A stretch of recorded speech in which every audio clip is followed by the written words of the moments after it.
The wind off the Bitterroot Range came down like a living thing that March morning, and Martin Calloway felt it in his teeth before he felt it anywhere else.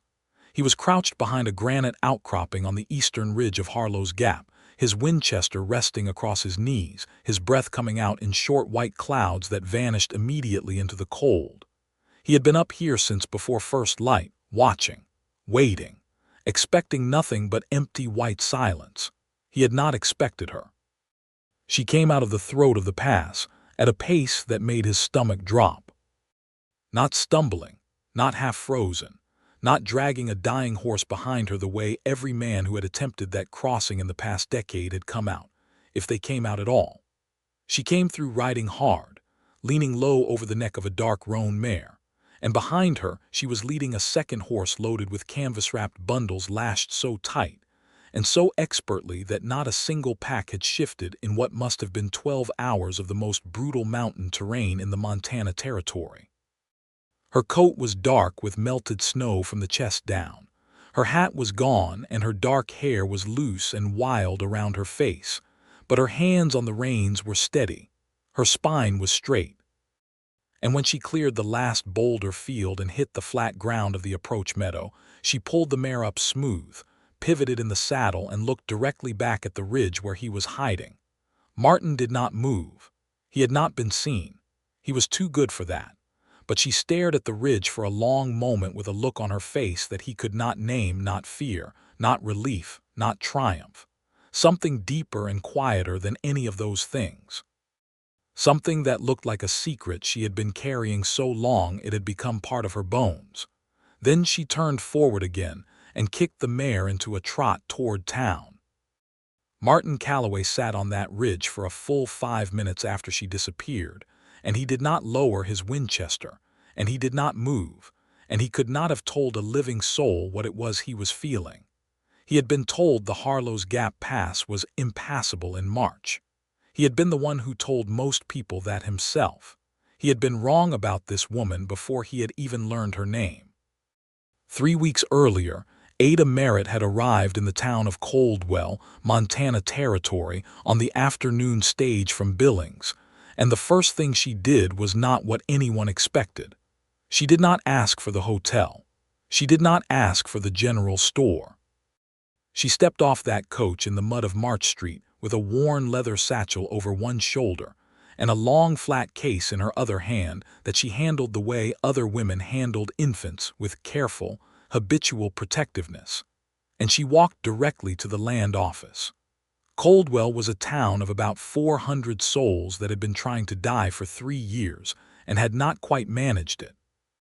The silver vein that had drawn the first rush of settlers back in 1874 had played out faster than anyone admitted, and what remained was a collection of stubborn ranchers, a handful of merchants who had sunk too much money to leave, 2 competing saloons, a church that needed a new roof, and enough unresolved grievances to keep the peace in a permanent state of being almost broken.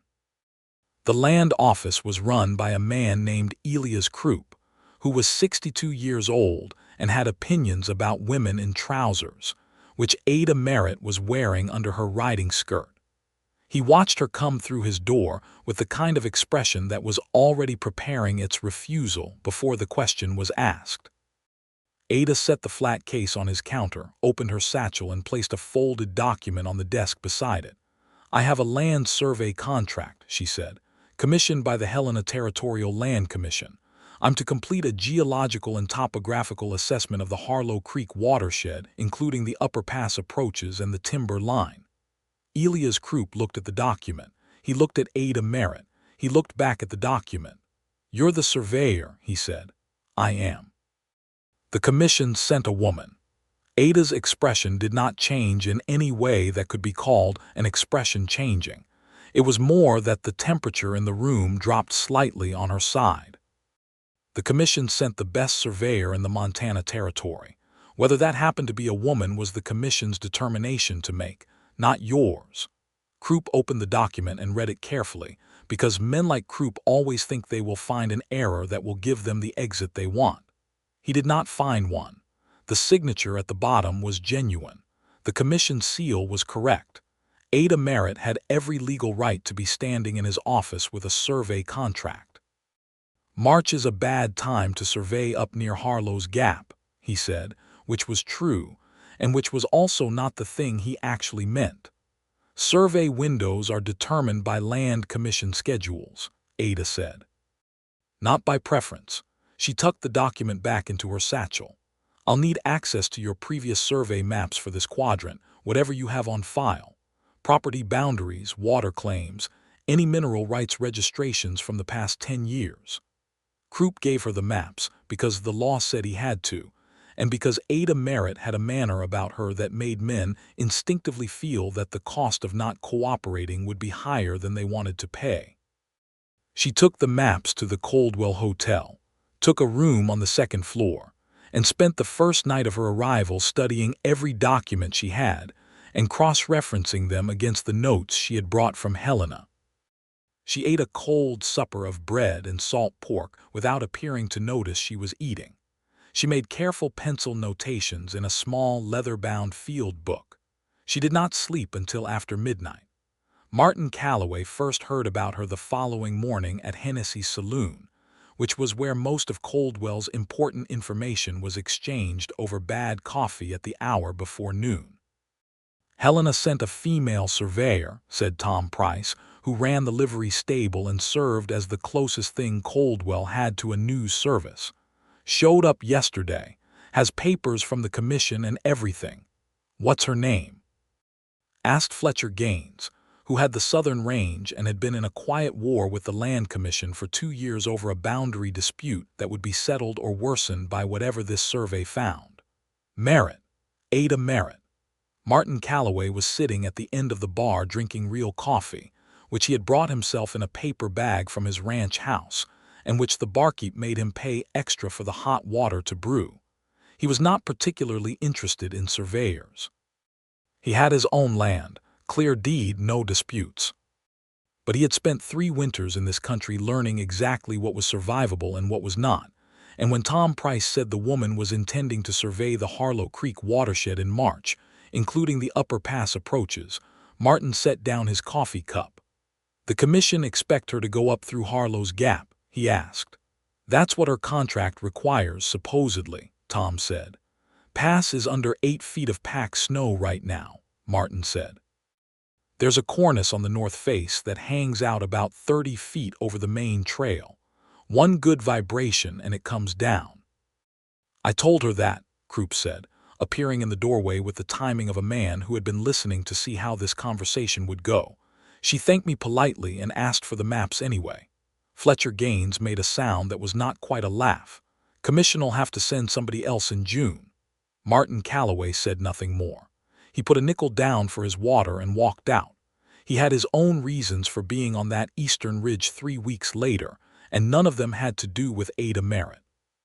He had been watching the Harlow's Gap approach because Fletcher Gaines' ranch hand, a hard man named Cord Raker, had been seen moving through that country at odd hours, and Martin had 2 missing steers and a suspicion he was not ready to put into words yet. But it was Ada Merritt he saw come through that pass, and it was Ada Merritt who changed the shape of everything after that. He came down off the ridge the long way around, through the timber on the south slope, and by the time he rode back into Coldwell, it was past noon and the town was already buzzing. Ada had ridden directly to the land office, delivered a sealed package of preliminary survey notes to Elias Croup with instructions for it to be held for the commission courier, and then gone to the hotel to change her coat. She had apparently told no one about her journey or her return, except what was necessary. She was sitting in the hotel dining room, eating a real meal for the first time in what must have been 2 days when Martin walked in and stopped. He had expected to see a woman who looked like she had just survived something. He had expected to see the mountain on her. Instead, Ada Merritt sat at a small table by the window with her field book open beside her plate, her dark hair pinned back now, wearing a clean white shirt and a dark canvas vest, and she was making notations between bites of stew with the concentrated calm of someone who was simply at work. There were still faint traces of windburn on her cheeks. Her hands, wrapped around a pen and fork respectively, showed the kind of fine, precise calluses that came from years of instrument work. Martin took off his hat. He was not a man who took off his hat as a reflex. He did it because something in the situation demanded it, and he could not have explained why. The hotel keeper's wife, Berta Hollies, was passing with a coffee pot, and she watched Martin Calloway take off his hat and stand still in the doorway with an expression on his face that she later described to 3 different people as looking like a man who had just stepped off a ledge and not yet decided how he felt about it. "You eating?" Berta asked him. Martin looked at Berta. "Yes," he said. "Coffee." He sat at the table nearest the door, which was 2 tables away from Ada Merritt, and he did not look at her, and she did not look at him, and the meal proceeded in the way of 2 people who are aware of each other with unusual precision. It was Ada who spoke first. She did not look up from her field book. "You were on the eastern ridge this morning." Martin was quiet for a moment. "I was. Above the second granite shelf. You had a good view of the pass approach." He turned his coffee cup in his hands. "I did." She looked up then. Her eyes were a dark gray-green color that in the dim light of the dining room looked almost entirely gray, and they were the kind of eyes that processed information faster than most people were comfortable with. "What were you watching for?" "Cattle," Martin said. "Missing stock." "Were you watching me come through?" "I saw you come through," he said carefully. "I wasn't watching for you." Something moved in her expression. It was not quite amusement and not quite satisfaction. "No one expected me to come through." "No," Martin agreed. "They did not." She looked back at her field book. "The north face cornice held," she said, as if she were noting weather. "I crossed the main trail below it, about 400 yards east of the standard route. The snow bridge over the lower creek was sound. I went at first light to use the hardened overnight crust. The mare was a good choice. She was in that country last summer on a different survey, and I trusted her judgment on the snow." Martin stared at her. He had been in these mountains for 6 years. He had crossed every passable route in every season he was willing to risk. He had not known about that 400-yard eastern deviation. He had never thought to look for it. "How did you find that route?" he asked. "I mapped it myself last July," Ada said simply. "During the summer survey of the timber boundaries. I noted the geology of the snow-pack dynamics in my field notes. The eastern face has a different aspect. It catches more afternoon sun, drains faster. The cornice formation there is structurally different from the north face. It was a calculated risk, not a careless one." Martin Calloway sat with his coffee cup halfway to his mouth for several seconds. "Merritt," he said finally. "Yes. I owe you an apology." She looked up again, and this time there was a trace of genuine surprise in those gray-green eyes. "For what?" "I was one of the men who told the commission that Harlow's Gap was impassable in March." The silence that followed was not uncomfortable. It had weight and texture, the way silences do when something real is being acknowledged. "Were you one of the men who tried to have my contract reassigned?" Ada asked, and her voice was entirely level. Martin looked at her. "No, I had nothing to do with that." "Who told you someone tried?" "Elias Krupp told me himself," Ada said. "He thought it would discourage me. He said 3 men with local knowledge had contacted the commission and suggested the survey be postponed until June and assigned to a different surveyor." She said this without heat, without bitterness, but with the quiet precision of a woman who catalogued injustices the same way she catalogued geological formations carefully, completely, without allowing them to alter her course. Martin had not known this. He made a note of it in the part of his mind where he kept things that would need to be returned to. "Well," he said, "it didn't work." "No," Ada said, "it did not." She went back to her field book. Martin drank his coffee. When she left the dining room 20 minutes later, she walked past his table, and without stopping, without looking at him, she said quietly, "If you're looking for missing cattle, there's a box canyon about 6 miles southeast of the Harlow Creek cutoff. I saw signs of a recent fire there yesterday. Someone camped there and not for a night." Then she was gone, and Martin Calloway sat with his cold coffee and felt the particular, slightly disorienting sensation of a world rearranging itself around a new center of gravity. The trouble with Coldwell, as Ada came to understand it in those first days, was that it was a town built on hidden motives. Everyone who remained here had stayed for a reason they were not advertising, and the reasons overlapped and contradicted in ways that the surface civility of the place was designed to conceal. Fletcher Gaines was the largest landowner in the valley. He had come to Coldwell in 1871 with money from somewhere that no one discussed and had bought up parcels systematically, always just at the edge of what was neighborly and just inside the boundary of what was legal. He was 50 years old, heavy-jawed, formally polite in the way of men who had decided that surface politeness was cheaper than the alternative. He had married a woman named Clara who had died in the winter of 1877, and he had not remarried, and no one seemed to think this was grief so much as efficiency.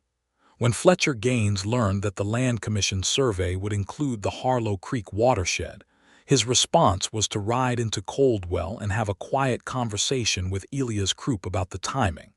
He did not threaten Croup directly. He did not need to. Croup had a grazing lease on Gaines' land that he held by handshake and goodwill, and everyone understood that goodwill had conditions. What Ada Merritt represented to Fletcher Gaines was a specific kind of danger. The Harlow Creek watershed survey would map, with legal precision, the actual course of Harlow Creek through the upper valley. Harlow Creek was the water source for most of the eastern bench land. The question of who controlled access to that water, whether it was public land, whether it could be legally claimed, whether the current informal arrangements that had allowed Gaines to act as though the creek and a substantial buffer of land around it were his to control, that question had a very different answer depending on what a careful survey found. Ada knew this. She had read the previous survey documents in Croup's office with attention to what was missing as much as what was present, and what was missing was telling. A survey from 1876 had stopped short of the Upper Creek reach. The surveyor, a man named Haskins who had since moved on, had noted the terrain as difficult and moved on. Ada had noticed that Haskins's signature on that survey was witnessed by Fletcher Gaines himself. She had written this in her field book and underlined it twice. What Ada had not fully accounted for was Cord Raker. Raker was Gaines' head ranch hand, a position he had held for 4 years, and which seemed to involve a great deal of riding in country that was not the Gaines range. He was 35, lean and dark, with a manner that reminded Ada of a knife in a drawer. You forgot it was there until it became relevant. She had seen him twice in her first week in Coldwell, each time watching her without appearing to watch her, which was a technique she recognized because she used it herself. The second evening after her pass crossing, Ada was working late in her room, transferring field measurements from her notes to the formal survey documents when she heard someone in the hallway stop outside her door. Not approaching, not passing, stopping, standing still. She put down her pen, stood up quietly, and moved to the wall beside the door frame. She waited. Nothing happened for 30 seconds. Then footsteps moved away. She went back to her desk, but she also began keeping her satchel locked with a small iron padlock, and she started varying the times she left and returned to the hotel, and she noted in her field book, CR, second sighting, corridor, evening 3:14. Surveillance confirmed.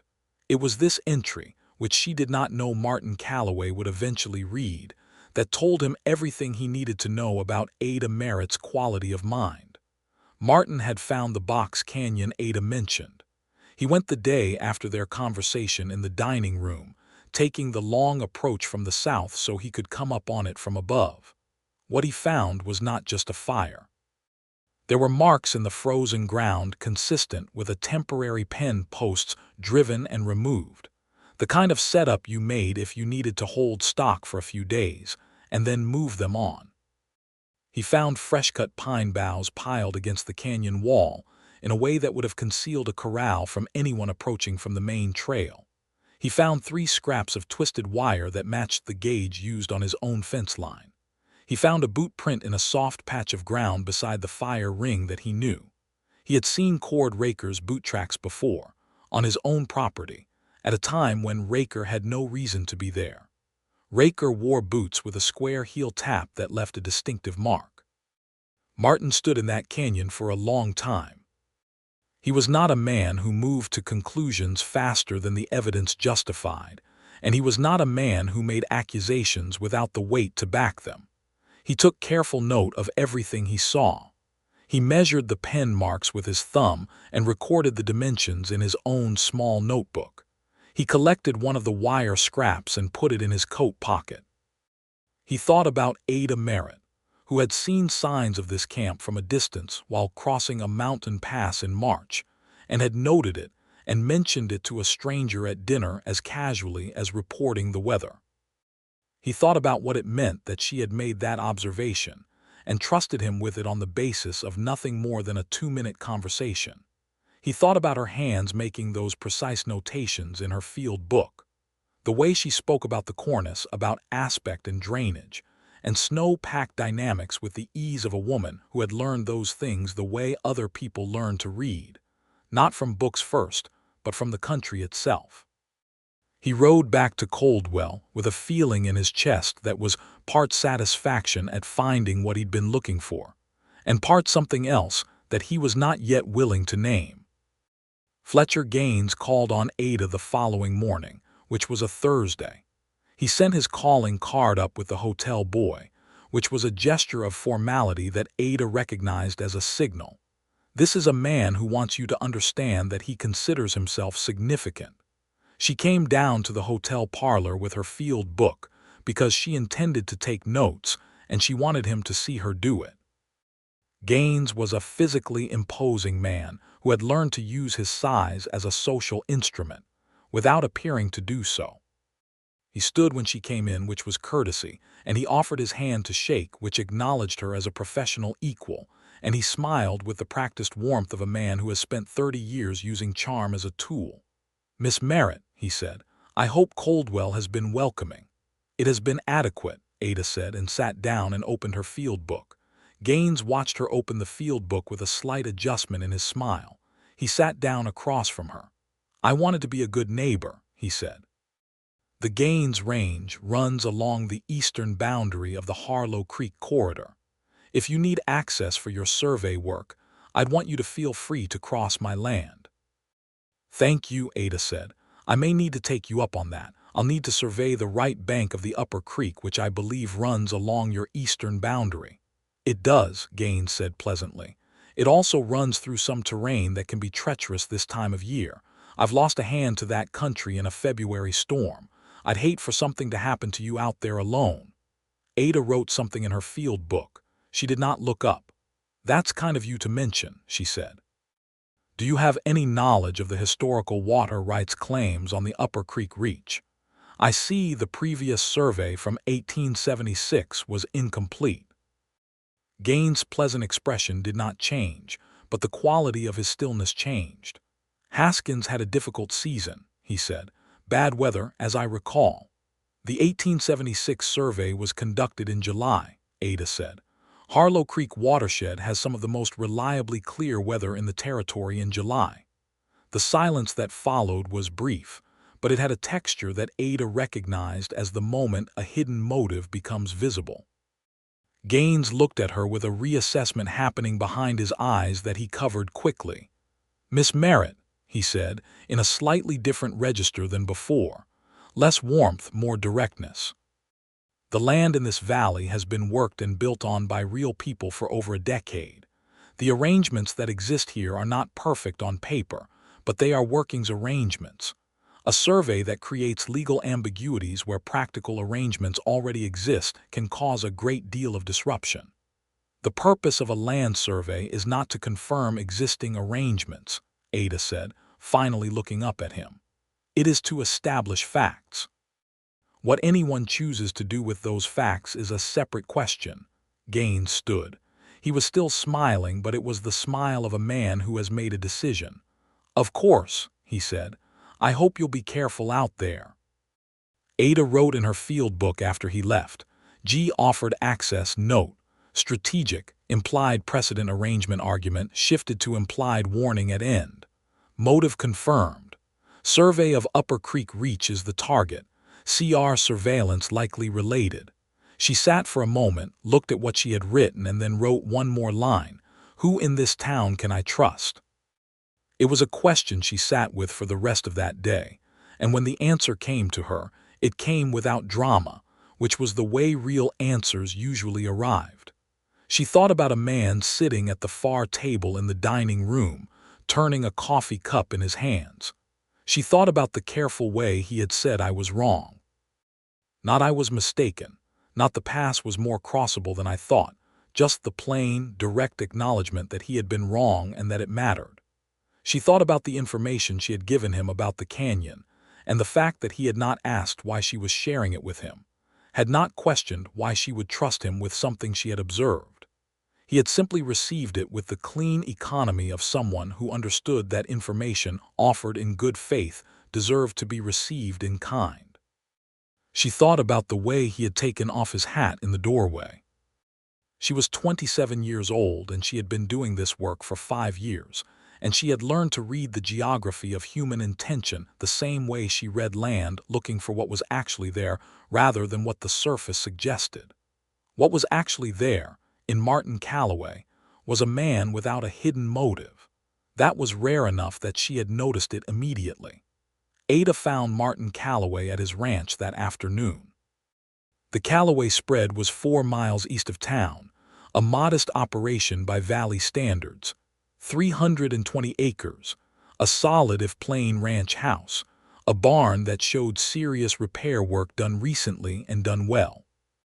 She rode up the approach in the thin afternoon light and found him working with a young horse in the corral beside the barn, which required a specific kind of focused patience that she noted with approval. He saw her come and finished what he was doing with the horse before coming to the fence. He did not drop everything and run over. She respected that. "Miss Merritt," he said, "I need to tell you some things," Ada said.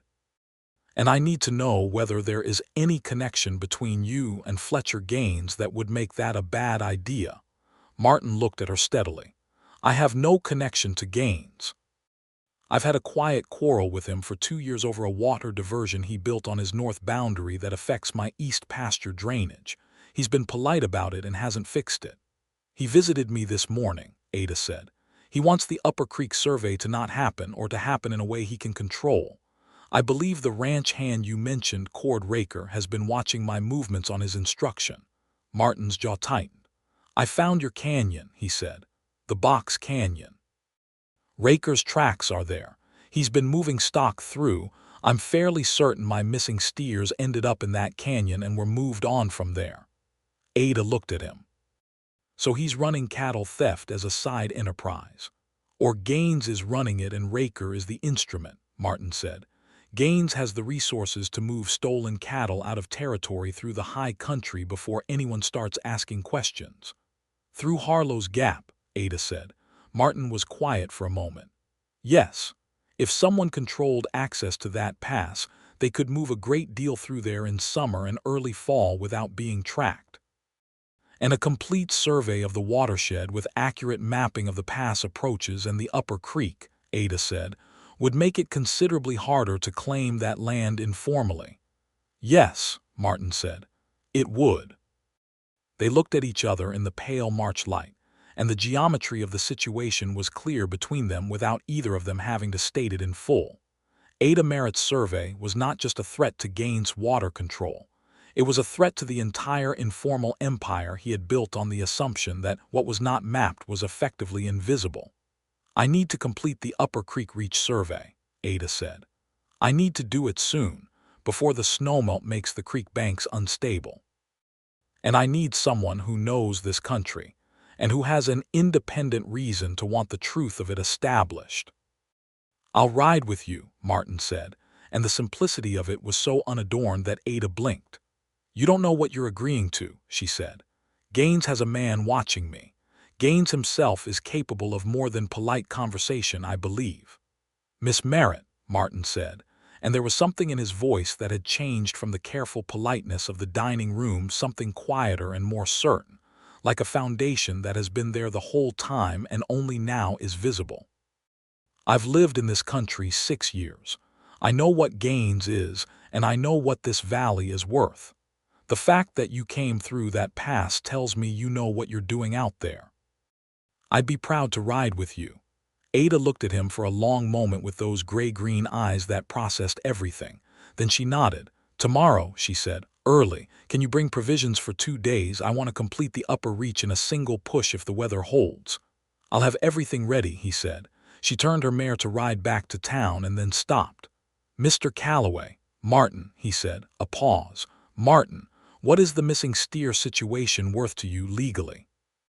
"Not much without witnesses and without knowing where the cattle went," he said. "With a clear survey map establishing that the canyon is on public land and the timing of Raker's use of it, I might be able to build something." "Then we have aligned interests," Ada said. "I'll see you at first light." She rode back to Coldwell with the particular satisfaction of someone who has correctly read a piece of difficult country and found the route through. That night, Cord Raker broke into Ada's room. He did not expect her to be there. She had left the hotel at the usual dinner hour and had not returned, which he had confirmed by watching the front entrance. What he did not know was that Ada had used the back staircase, which she had identified on her second day at the hotel as useful precisely for this kind of purpose, and that she was sitting in the dark of her room reading by a single candle placed behind a book to mask the light from under the door. She heard the window latch give. She was on the second floor, but there was a shed roof below the window that anyone of reasonable agility could use, and she was on her feet and at the wardrobe before Raker was through the window. She did not make a sound. She watched him move to her desk, go through her papers. He was methodical about it, quick, clearly looking for something specific. Her survey field notes. The preliminary documents she had sent to the land office were already secured, but her working field book, the one with all her observational notes including the entries about Gaines and Raker himself, that was what he was after. The field book was not on the desk. Ada had it in the inside pocket of her coat, which she was wearing specifically because she had anticipated this moment. Raker searched the desk, then the satchel, then the trunk at the foot of the bed, moving with controlled efficiency. When he turned to go back to the window, Ada stepped out of the shadow beside the wardrobe and said, in a voice of absolute calm, "Looking for something." The effect was instantaneous and gratifying. Raker spun, hand going to his belt knife, and found himself looking at Ada standing between him and the window with no apparent weapon and no apparent fear. "Get out of my room," Ada said. "I want you to hear me clearly when I say this. I have not kept my notes where you could find them. I have not sent only one copy of my documents to the commission. There are copies held elsewhere that I won't name. Whatever Mr. Gaines has asked you to find or destroy, you will not find it tonight. And I will be telling the town sheriff about this visit in the morning." Raker stared at her. He was a man who operated on the principle that most people, when confronted with implied violence, would recalculate. He was recalculating now himself. "You're going to have an accident," he said quietly. "Country like this, accidents happen." "They do," Ada agreed. "Go out the way you came in." He went.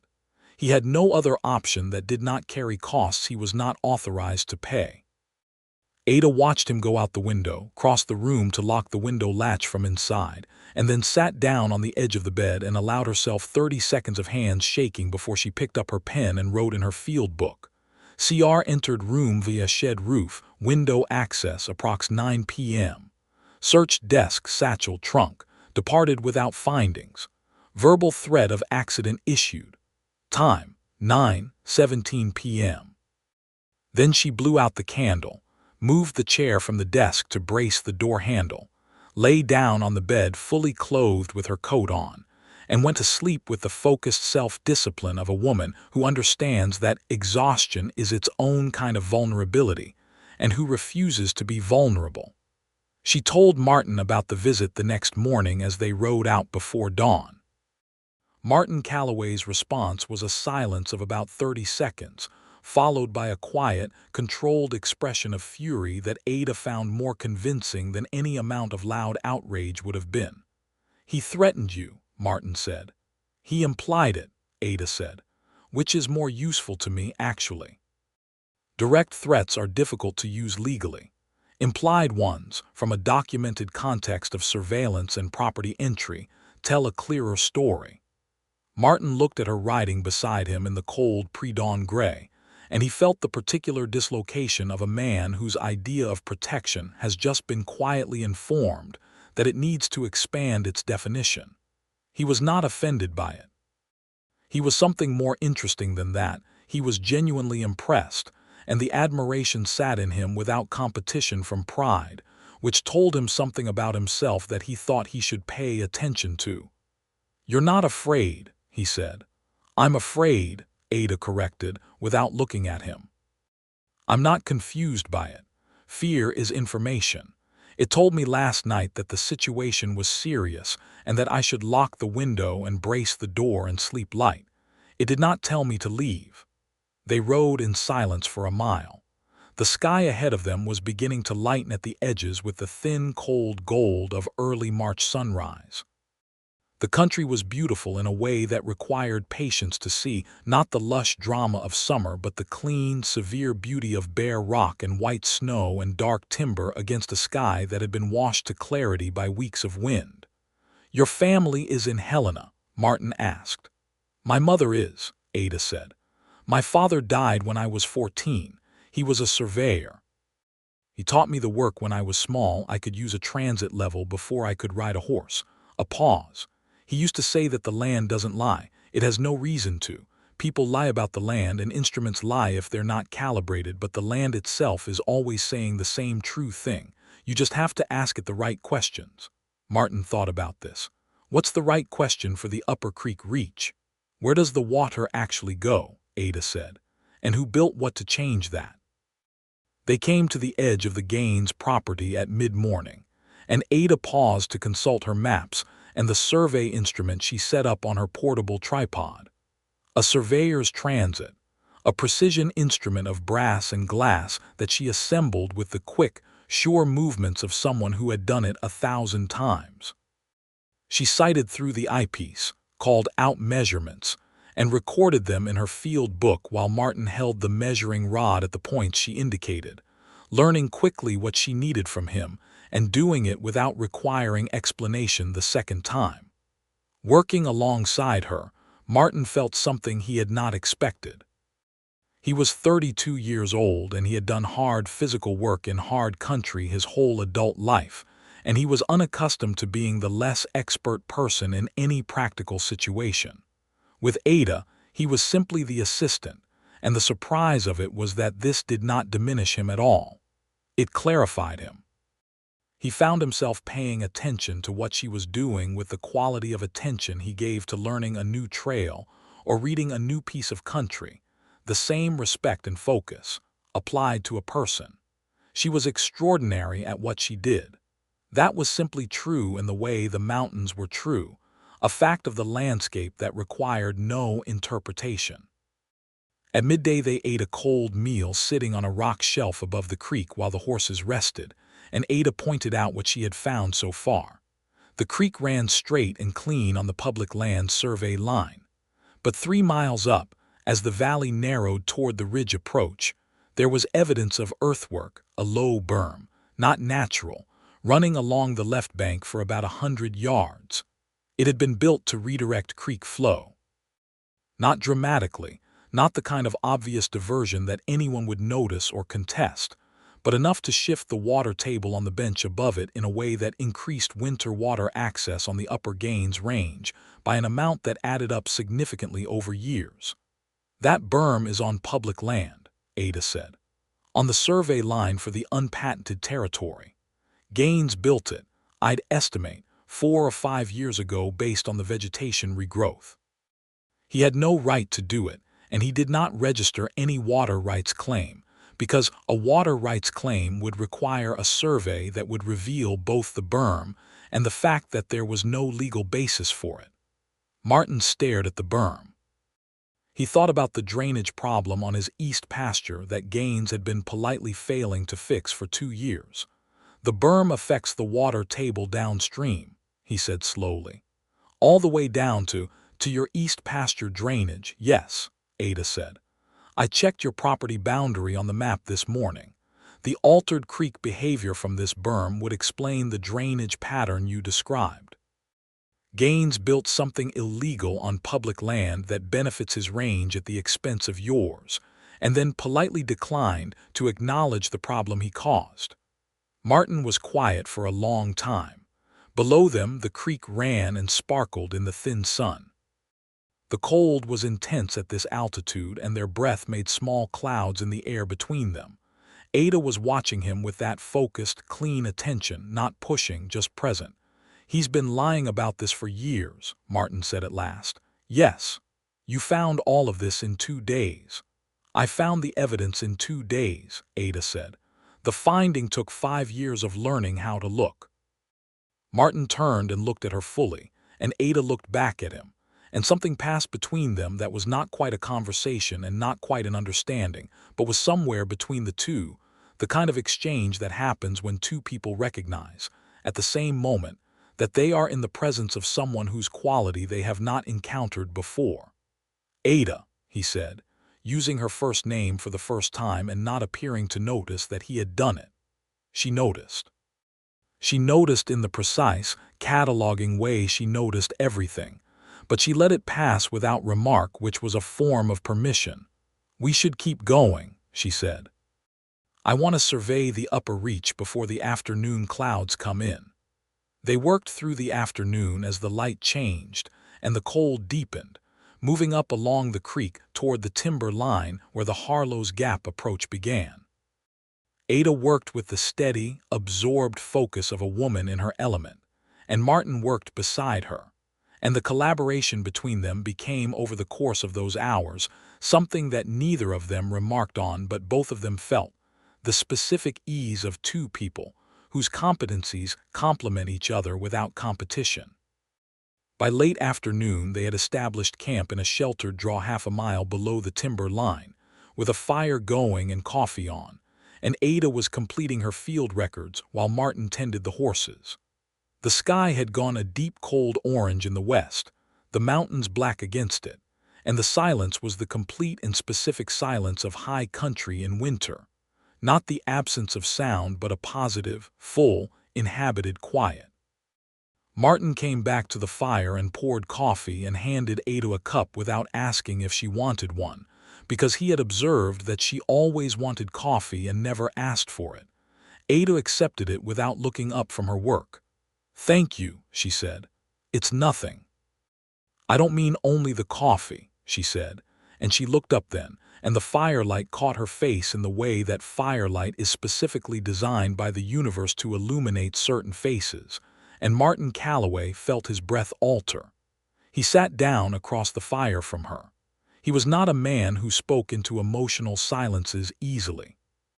He had grown up in a family of Montana ranchers where what was real was demonstrated rather than spoken, and he had carried that economy of expression into his adult life in ways that had cost him things he had not fully accounted for until now. "I want to ask you something," he said. Ada set down her pen. "Why did you tell me about the canyon that first night? You didn't know me. You had no reason to trust me." Ada was quiet for a moment, looking into the fire. Then she said, "I grew up watching my father read people the way he read country. He used to say the same thing applied, the person doesn't lie. People put on performances, the same way ground can look passable from a distance when it isn't. But there are always formations that tell you the true thing if you look at the right elements. And what did you see in me?" "A man who said he was wrong without hedging it," she said. "That's not common. Most men, when they discover they've underestimated something, find a way to reroute the conversation so the underestimation was reasonable." "You just said you were wrong. That told me enough." Martin looked at her across the fire for a long time. The orange had gone out of the sky. The stars were coming out in the cold, close, brilliant way they do at altitude in winter, and the fire was the only warmth in a very wide darkness. Ada, he said again, and this time he knew he had said it. She met his eyes. I have been watching people in this valley for 6 years, he said. I know this country as well as I know anything. And I have never, he stopped, reorganized, started again. What you did coming through that pass, what you did in your room with Raker, what you've done today up here, the way you read this land, the way you read the people in it. I have not met anyone like you. Ada Merritt looked at him with those gray-green eyes in the firelight and did not say anything for a moment that lasted long enough to matter. I am not easily impressed, she said at last. I've spent 5 years in a profession that spends a great deal of energy telling me I don't belong in it. I have learned to discount most of what men say to me and evaluate what they do. That seems right, Martin said. What you've done today is work alongside me without once trying to redirect or override or explain something I already know better than you do, Ada said. You held the rod where I asked. You covered the northern approach without being told why. You found the canyon on my information and brought back useful observations. You are, Martin Calloway, a remarkably cooperative person. The corner of his mouth moved. That might be the strangest compliment I've ever received. It is meant as a genuine one, Ada said. The fire crackled. An owl moved somewhere in the timber above them. The horses were quiet. Martin picked up a stick and turned it in the coals, and Ada looked back at her field book, and the comfortable specific silence of two people who have stopped performing for each other settled over the camp like a second warmth. It was past midnight before Ada put the field book away, and by then Martin had banked the fire and laid out their bedrolls on opposite sides of it with the decorum of a man who is feeling things he has no intention of rushing. And Ada had noted this fact in the part of her that noted things and assigned it the appropriate weight. She lay on her back and looked at the stars through the narrow gap between the ridge and the timber, and thought about water rights and hidden motives, and a man who said I was wrong without flinching. And eventually she slept. In the morning there was fresh snow on the ground, 2 inches overnight, and Ada woke before Martin and had the fire rebuilt and coffee on before he opened his eyes, and he lay in his blankets for a moment and looked at her crouched over the fire coals with the absolute competence of a woman in her natural element, and felt the thing in his chest that he was no longer pretending was something else. They completed the Upper Reach survey that morning. Ada found 3 more pieces of evidence supporting the illegal berm, a secondary drainage channel dug to complement it, evidence of at least 1 repair and reinforcement, and a survey marker that had been moved, the original placement visible as a faint depression in the ground a yard from where the marker now stood. She photographed the marker discrepancy with a small field camera she carried in the flat case, the case Martin had noticed her protecting on the day she arrived, which turned out to be a compact photographic apparatus designed for survey documentation that she had modified herself to be lighter and more portable. You can photograph evidence, Martin said, watching her set up the camera with the same precise efficiency she brought to every instrument. I can photograph fact, Ada said, adjusting the lens. The camera doesn't interpret, it records. And the record is admissible. It becomes admissible when accompanied by a signed survey record and a professional attestation, Ada said. Yes. She took the photograph, noted the frame number and the subject in her field book, and moved to the next position. Martin stood in the cold and watched her work and made a decision, not suddenly, but with the feeling of completing something that had been in progress for days. When she finished the last photograph and began packing the camera, he said, I want to tell you something. Ada looked up. I haven't had any particular life plan about anything personal for a long time, he said. I built the ranch because that's what my father did and it's what I know. I've been here 6 years and it's been a good life and a lonely one, and I had more or less accepted that those 2 things went together. Ada waited. You've been in this valley for 3 weeks, Martin said. I realize that does not entitle me to anything. I realize you have a profession and a contract and a life in Helena that I know nothing about. I am not making any kind of claim. But I want you to know that whatever it means to you, this," he gestured between them, meaning something more than the survey, "this has mattered to me. You matter to me." Ada Merritt looked at him for a long, measuring moment. Then she said, "Close up the camera case. I'll tell you something on the way back down." He closed up the camera case and they packed up camp and started the descent. They rode for a half-mile before Ada spoke. "I was engaged to be married once," she said. 5 years ago.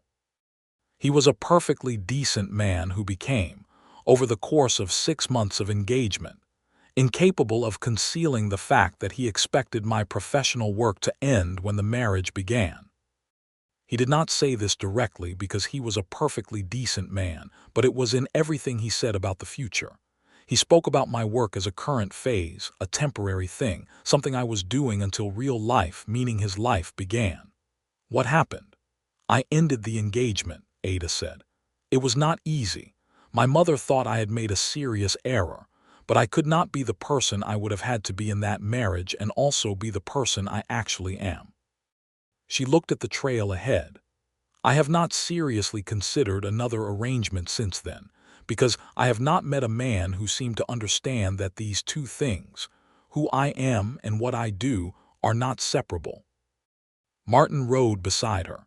He did not speak immediately. He was a man who thought before he spoke, and Ada recognized this as a quality she associated with trustworthiness. "I came up here with you to survey a creek," he said at last. "I held the measuring rod. I read a map you gave me correctly. I found what you pointed me toward. The only time I felt any pull to take over or know better than you was in the first 10 minutes, and then I watched you set up that transit and I stopped feeling it." He paused. "I am not a man without ego, but my ego doesn't require you to be smaller." Ada turned her head and looked at him. "Also," Martin said with the careful levity of a man not entirely sure of his footing, "I have been thinking about your gray eyes since the dining room." Ada laughed. It was an unguarded, genuine laugh that surprised both of them, and the sound of it came out into the cold mountain air and briefly warmed it. "They're green," she said, "in better light." "I'll have to see that," Martin said. They came down off the mountain in the afternoon and rode back toward Coldwell, and the conversation between them for those miles was the kind that happens when two people have stopped being careful with each other, ranging, and easy and occasionally very funny, punctuated by the comfortable silences that are a sign of real compatibility rather than its absence. They talked about his ranch and its problems. They talked about her training and her father. They talked about what the valley could be if the land was properly surveyed and the water rights legally established. They talked about the berm and what Ada intended to do with the evidence. "I'm going to submit the full survey to the commission with a supplemental report documenting the illegal earthwork and the moved survey marker," Ada said. "I'm also going to write to the Territorial Land Commissioner directly. The commission has enforcement authority. Gaines can be compelled to remove the berm and properly adjudicate the water rights. Gaines won't like that. I expect he won't. Raker will have instructions before the commission even reads your report." "I know," Ada said. "Which is why I need your help with one more thing." The one more thing was this. Ada needed a witness to cord Raker's activities in the Box Canyon, someone with local standing who had independent evidence of the cattle theft. Martin had the wire scraps and the boot track measurements. With his testimony about the canyon and the timing, combined with Ada's survey documentation of the land's status, they could bring a case to the territorial sheriff that would be difficult for Gaines to quietly bury. They went to the territorial sheriff together 2 days later, which was a Friday, riding the 15 miles to the county seat of Carmody in the early morning. The sheriff was a man named Burke, practical and unhurried, who listened to both of them without interruption and asked 17 questions, all of them relevant. He kept Martin's wire scraps as evidence. He took formal sworn statements from both of them. He looked at Ada's survey photographs with the attention of a man who knows he is looking at something that will matter. "Gaines is a large man in this territory," he said at last. "Yes," Ada said, "he is. You understand what you're setting in motion." "I understand that the alternative is letting him continue to steal from this valley cattle, water, land, under the cover of arrangements that only hold because no one has formally established the facts, Ada said. I was sent here to establish facts. I have done that. Burke looked at Martin. Martin met his gaze without speaking, which was its own kind of statement. I'll have a deputy in Coldwell by Monday, Burke said. Cord Raker was arrested on a Wednesday, 2 weeks after Ada, and Martin's ride up the mountain, on charges of cattle theft and illegal property entry. The evidence was solid enough that Raker, when confronted with it in the sheriff's office, made the calculation that loyalty to Gaines at this point was not worth the arithmetic, and he provided a statement that implicated Gaines directly in ordering both the berm construction and the cattle operation. Fletcher Gaines was not arrested that Wednesday. Men like Gaines rarely are, on the first accounting. He retained a lawyer from Helena and contested everything, but the survey was on file. The photographs were on file. The moved survey marker was on record. The berm was a physical fact that could not be undocumented, and the commission had enforcement authority that the lawyer could slow but not stop. The berm was ordered removed 6 weeks later, in late April, when the snowmelt was in full force, and the creek ran bright and cold and honest along its original course. Martin Calloway's east pasture drainage resolved itself naturally within a season, as Ada had predicted it would. Gaines paid a fine. He retained his land, most of it. He was not a ruined man. Men like Gaines rarely are, by the first accounting, as has been noted. But the informal empire of unexamined arrangement that he had built was examined now, and the examination had costs, and Coldwell knew the shape of it. In the weeks between Raker's arrest and the berm removal, Ada Merritt stayed in Coldwell completing her survey documentation, and she and Martin Calloway were seen together with increasing frequency and decreasing pretense that this was purely professional. They had dinner at the hotel most evenings, and the conversations were long and went in directions that made Berta Hollies, refilling their coffee with strategic slowness, smile to herself. They rode out together on the weekends when Ada's survey work took her to the outer reaches of the watershed, and Martin had stopped pretending that his presence was primarily for her protection, because Ada had made it clear in her quiet way that protection was not the point, and company was. The afternoon in late April when Martin told Ada that he loved her was not a dramatic occasion. They were sitting on the top rail of his corral fence watching the young horse he had been working with move through its paces in the soft spring light, and the mountains behind them were shedding snow and showing the first dark lines of bare rock above the timber, and Ada was making a notation in her field book about something that had nothing to do with either of them romantically, and Martin simply said it. I love you, Ada. She stopped writing. She looked at the horse moving in the corral. She looked at the mountains. Then she looked at him, sitting beside her on the fence rail in the gold afternoon light, and his face was the open, unperformed face of a man who has said the true thing and is waiting without theater to see what the true thing comes back. I have been thinking, Ada said carefully, about a particular problem. Martin waited. The problem is that I am contracted to complete this survey by the end of May, and my work is based in Helena, and I have a life there that I have built over 5 years that I am not willing to simply abandon. I know, Martin said. And you have a ranch here that took 6 years to build, and that is in a valley where your presence now, after what we've done about Gaines, matters in a way that goes beyond your own interests. I know that too, Martin said. These are real complications, Ada said. They are, Martin agreed. And I am not asking you to pretend they're not. I am asking you to consider whether they are solvable complications rather than absolute ones. Ada looked at him. Then she said, quietly, Helena is 8 hours by stage. The commission has a field surveyor position that rotates between territory assignments. If someone were to request the Bitterroot region as a permanent assignment, the commission would likely accommodate that request, given the number of surveys that remain to be done in this watershed alone. Martin looked at her very carefully. The Bitterroot assignment would require a base of operations in the region, Ada continued, in the voice she used when she was working through a problem aloud. A reliable base with access to good mountain country and a person who knows the terrain. "This ranch is 4 miles from the watershed boundary," Martin said in a similar tone. "It is," Ada said. "The ranch house has a second room that currently holds saddle equipment and approximately 40 years' worth of accumulated decisions I've been meaning to address. A second room would be sufficient as a survey office," Ada said, "provided it had good northern light. Which direction does it face?" "North," Martin said. His heart was doing something that he was quite sure was audible. "That would work," Ada said. She looked down at her field book. Then she looked back at him, and the gray-green eyes that were, in this late afternoon gold light, definitively green, were warm in a way that he had been watching for and finally seeing. "I love you too, Martin. I want that to be clear." He reached over and covered her hand where it rested on the fence rail. Her hand turned and took his.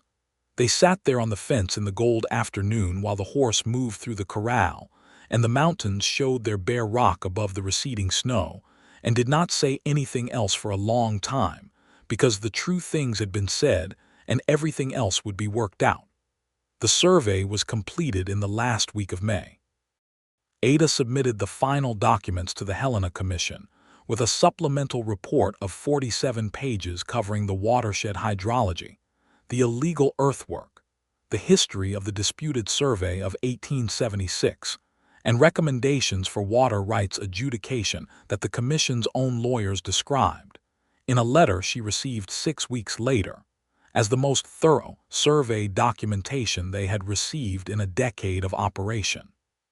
She also submitted a formal request for reassignment to the Bitterroot territory as permanent field surveyor, citing the extensive survey work remaining in the region and her familiarity with the terrain.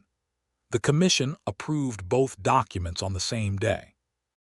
Ada rode back to Helena in early June to collect her instruments, her books, the small personal belongings she had accumulated over 5 years in a rented room near the Commission offices, and her mother, Constance Merritt, who was 60, sharp and thoroughly skeptical, and who rode back to Coldwell with Ada to see this ranch and this man for herself. Constance Merritt and Martin Calloway met on a Tuesday afternoon in the front yard of the Calloway Ranch, and the first thing Constance did was look at the ranch house, the barn, the corral, and the land to the mountains, and then look at Martin with the particular evaluation of a woman who has raised a capable daughter and has very specific opinions about what is deserving of her. Martin shook her hand and said, "Mrs. Merritt, I'm glad you came. Ada has told me your husband taught her surveying. I'd like to hear about him if you're willing." Constance Merritt looked at him for a long moment. Then she said, "You'd better make good coffee then."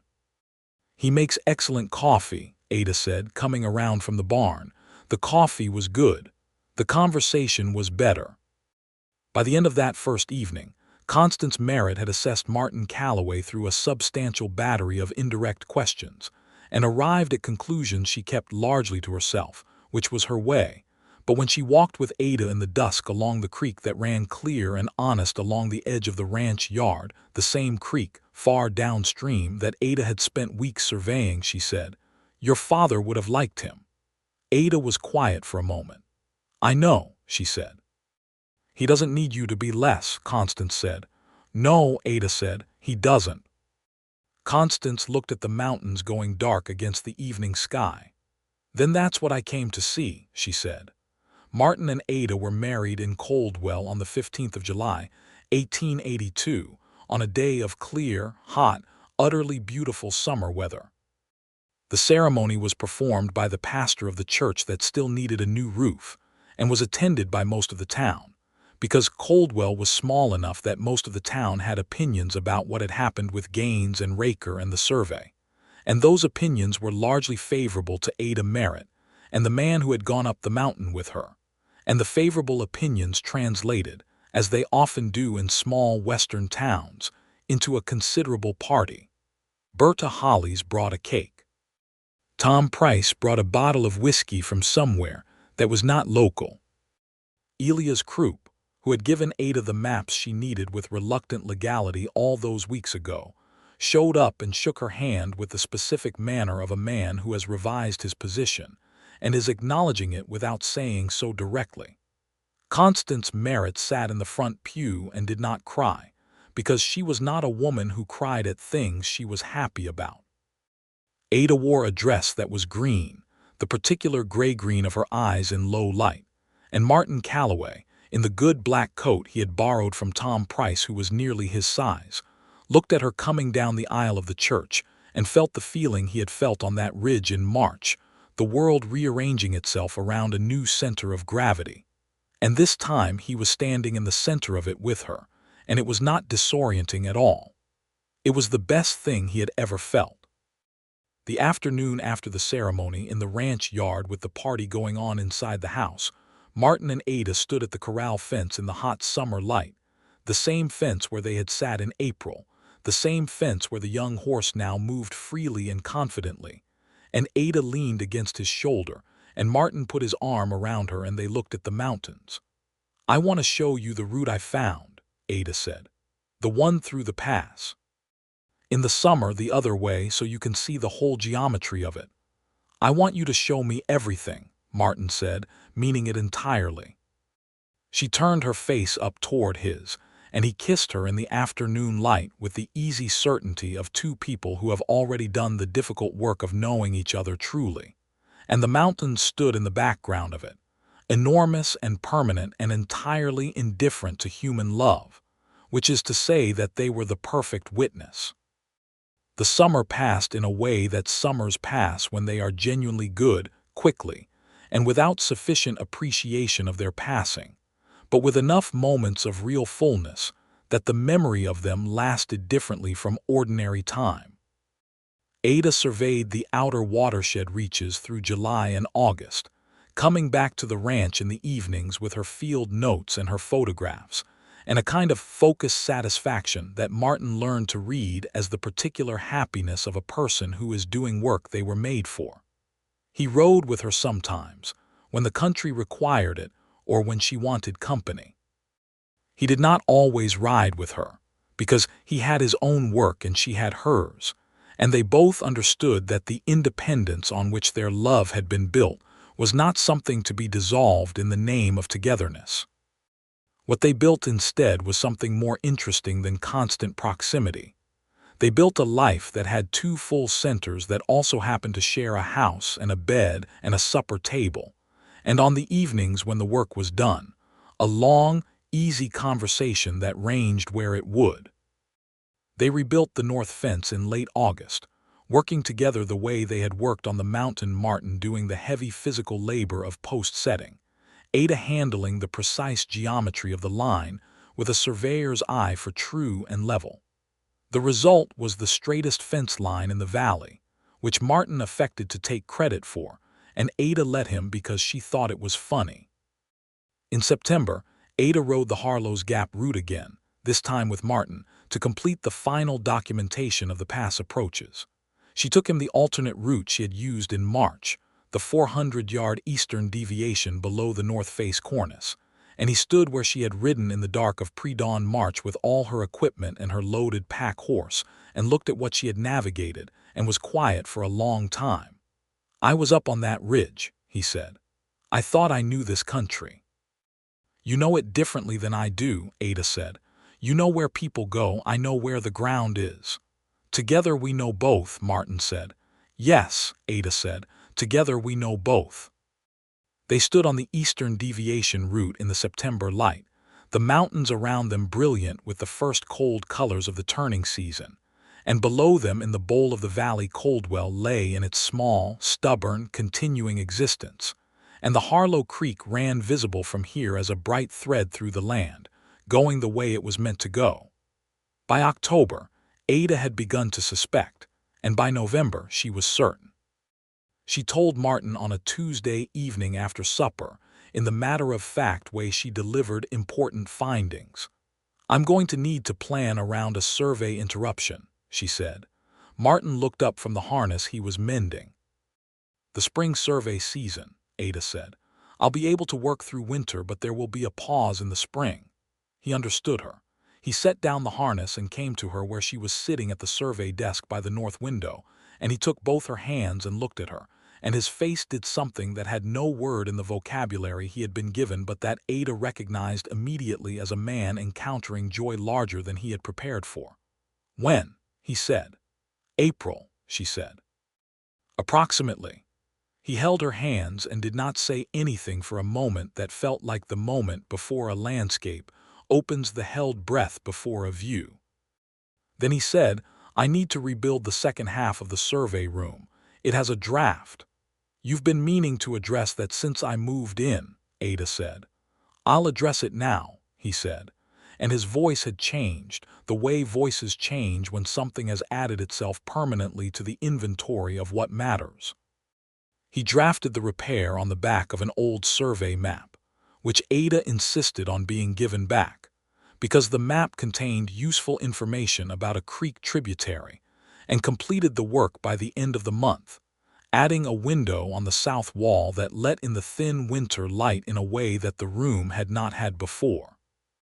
The winter of 1882 into 1883 was a hard one, as Montana Territory winters typically were, but the ranch was well supplied and well built, and the house was warm, and Ada worked through the winter months on her commission reports and the data reduction from the summer surveys while the snow piled up outside and the mountains stood in their white severity against the sky.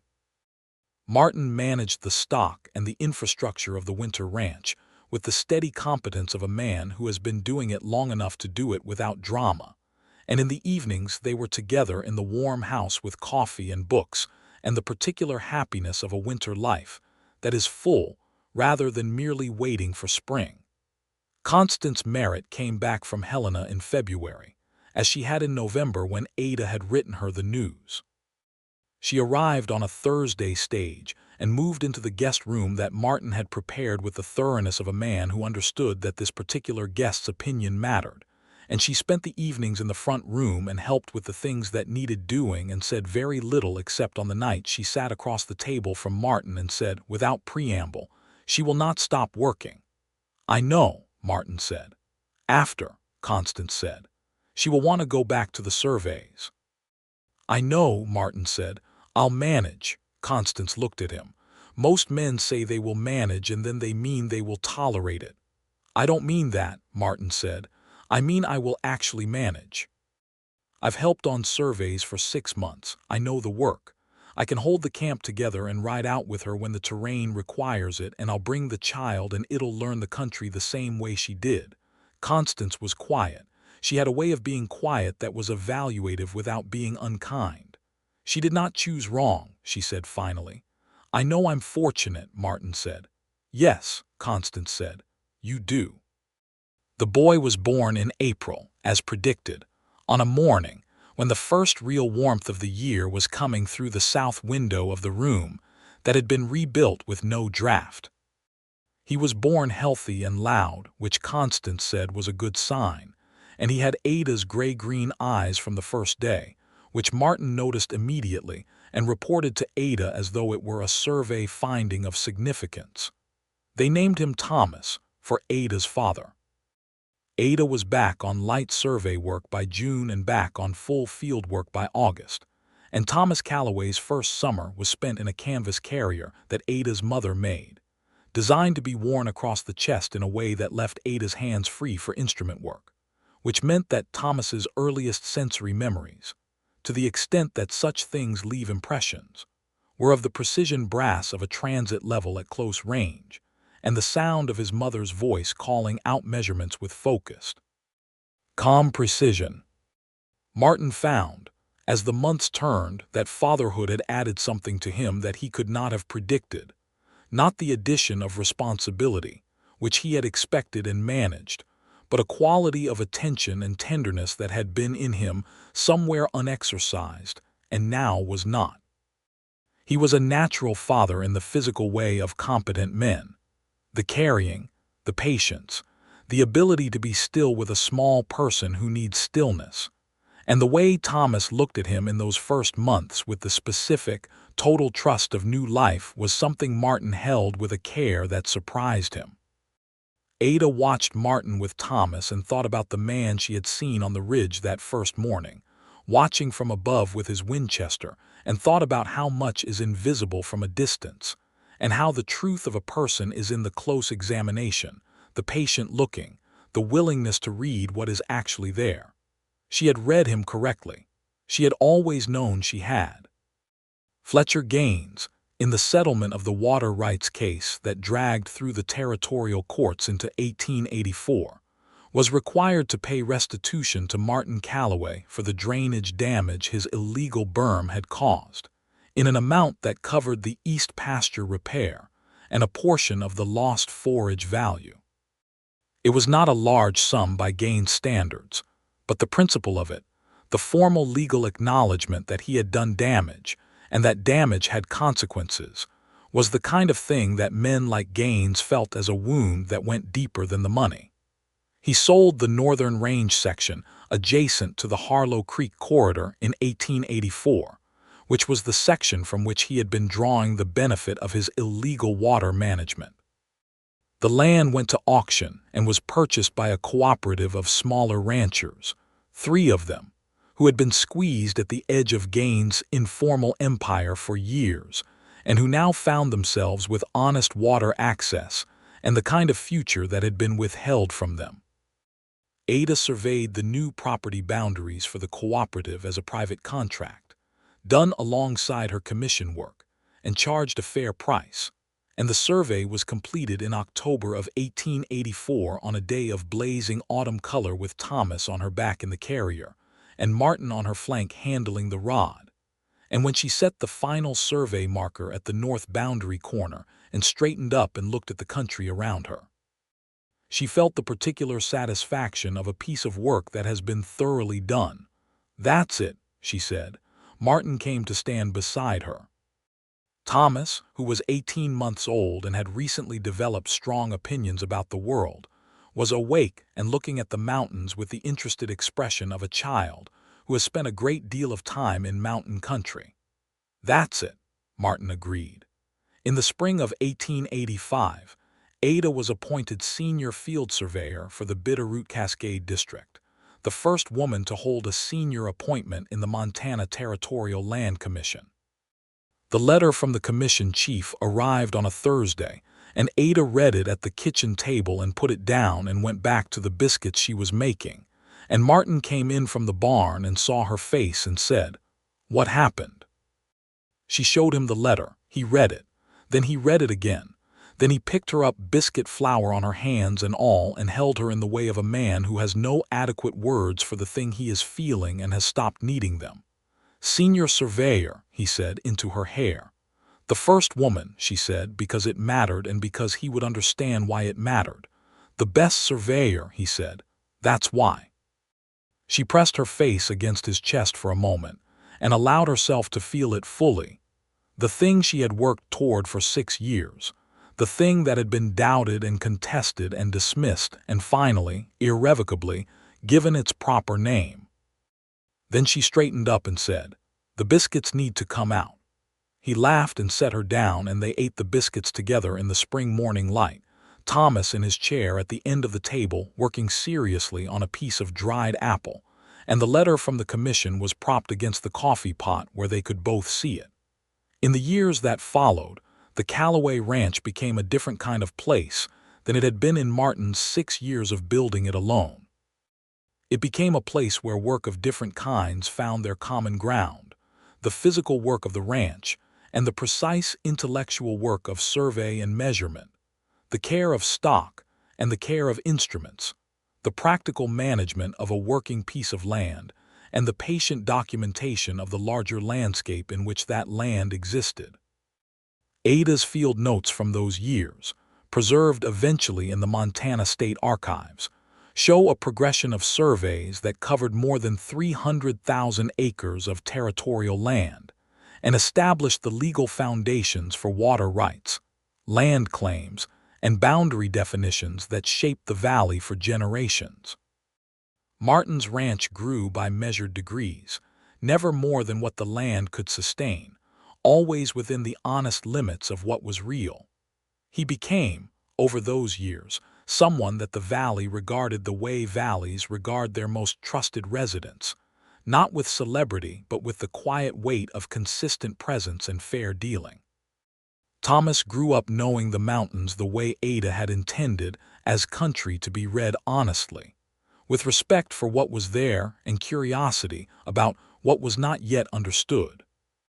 By the time he was 6, he could hold a measuring rod steady and read a compass bearing and identify 6 rock formations by their correct geological names, which his mother had taught him the way her father had taught her, not from books first but from the country itself. In the spring of 1887, Ada came home from a 2-week survey of the northern timber line with a look on her face that Martin recognized, and she told him at supper that the spring survey the following year would require another pause. "How long?" he asked. "April again," she said. "April again," he said, and the warmth in his voice was the particular warmth of a man who has discovered, repeatedly, that his life is larger than he planned. Their daughter was born in April of 1888, on a day of the exact same thin, early warmth as had greeted Thomas's arrival, and they named her after Ada's father's surveying teacher, a woman named Ruth who had herself been an anomaly in a profession that had not known what to do with her, because Ada believed in the act of naming as acknowledgement, that to name a thing correctly is to see it. Ruth Calloway had her father's dark coloring and her mother's precise gray-green eyes, and from the first weeks of her life, a quality of attention that Constance Merritt, who came from Helena again and stayed for the summer, described as your father's eye in a smaller face. Thomas was 5.5 when Ruth was born, old enough to be deliberately introduced to the fact of her as something to be taken seriously. He regarded her with the focused seriousness of a child who has been taught that things require honest assessment, and after a week, he told his mother that he thought Ruth was probably going to be good at something important, though he wasn't sure what yet. "We'll find out together," Ada told him. The summer of 1888 was the summer that Martin and Ada rode the Harlow's Gap route together for the 3rd time. Thomas came with them, riding his own horse now with the quiet confidence of a child who has grown up on mountain country, and Ruth was at home with Constance, too small yet for the altitude.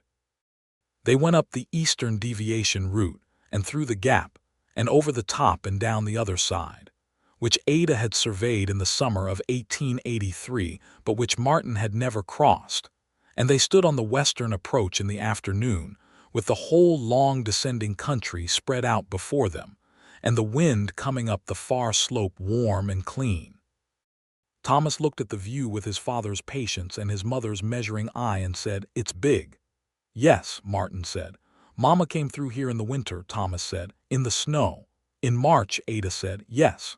"Were you scared?" Ada considered this with the honesty she always brought to her son's questions. "Yes," she said, "the smart kind of scared, the kind that keeps you careful." Thomas thought about this. "Is there a dumb kind of scared, the kind that stops you?" Ada said. Thomas nodded, working this out. Then he looked at his father. "Did you see her come through?" Martin looked at Ada. She looked back at him with those green eyes in the mountain light, and between them was the whole compressed weight of what they knew about each other, the years and the work and the children and the honest living of a life together, and it sat in the look between them as something clear and solid and entirely their own. "I saw her come through," Martin said. "From the ridge. I was watching." "And then what?" Thomas asked, with the relentless forward motion of a child following a story. "And then everything changed," Martin said simply. Thomas looked at his mother. Ada was looking at Martin with a small, real smile. "Everything changed," she agreed. They rode back through the gap as the afternoon went long and golden, and the mountains stood around them in their permanent, indifferent beauty. And below in the valley, the ranch waited with its straight fence lines, and its honest creek and the light in the windows that meant home in the specific and irreplaceable way that home means when it has been built by 2 people who chose each other clearly and completely, and without reservation. Martin rode beside Ada on the descent, and the evening wind came down off the high snow and was cold and clean, and somewhere in the timber below an owl began its evening calling. And Thomas rode ahead of them on the trail with the straight-backed confidence of a child who has learned to trust the country because his mother taught him how. And Martin reached over without looking and took Ada's hand where it rested on the saddle, and she let him hold it. And they rode down together out of the mountains and into the valley and into the rest of their lives, which were long and good and full of the true things, all the way to the end.